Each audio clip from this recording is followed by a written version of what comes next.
తెలంగాణ కాంగ్రెస్ పార్టీలో పదవుల పంచాయతీ తేలడం లేదు. అధికారంలోకి వచ్చి ఏడాదిన్నర అయిందన్న మాటే కానీ ఎవరికీ సంతృప్తి లేదు. మంత్రి పదవుల భర్తీ లేదు. నామినేటెడ్ పోస్టులు లేవు. కనీసం పీసీసీ కార్యవర్గానికి కూడా భర్తీ చేయలేకపోతున్నారు. ఎప్పటికప్పుడు వివిధ కారణాలతో వాయిదాలు పడుతూనే వస్తున్నాయి. ఇప్పుడు రేవంత్ రెడ్డి ఆ పనులు పూర్తి చేయాలని అనుకుంటున్నారు. హైకమాండ్ కూడా ఎప్పటిలాగే కసరత్తు చేస్తున్నట్లుగా కనిపిస్తోంది. కానీ గ్రీన్ సిగ్నల్ వస్తోందా అన్నది మాత్రమే ఎవరికీ అర్థం కావడం లేదు.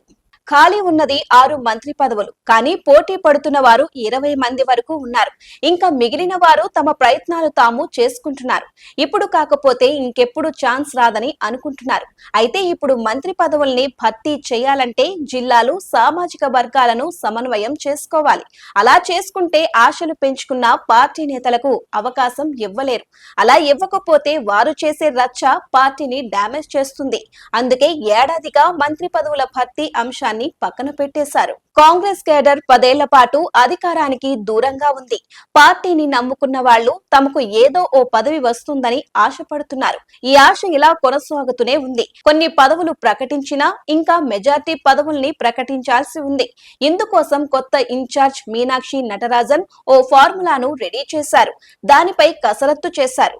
పదవుల పేర్లతో షార్ట్ లిస్టు కూడా రెడీ అయిందని చెప్పుకున్నారు. కానీ ప్రకటన మాత్రం రావడం లేదు.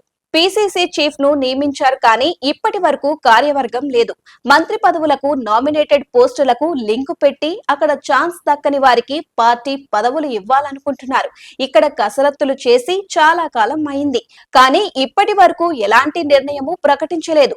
పార్టీ పరిస్థితి మెరుగుపడాలంటే ముందుగా క్యాడర్ కు పదవులు ఇవ్వాలి. ఎంత ఆలస్యం చేస్తే అంత డ్యామేజ్ జరుగుతుంది. రాష్ట్ర నాయకత్వానికి ఎంత బలంగా ఉంచితే వారు పదవుల పంపకం తరువాత ఏర్పడే సమస్యల్ని అంతగా కవర్ చేస్తారు. కానీ ఈ 2 విషయాల్లోనూ హైకమాండ్ నిర్లక్ష్యంగానే వ్యవహరిస్తోంది.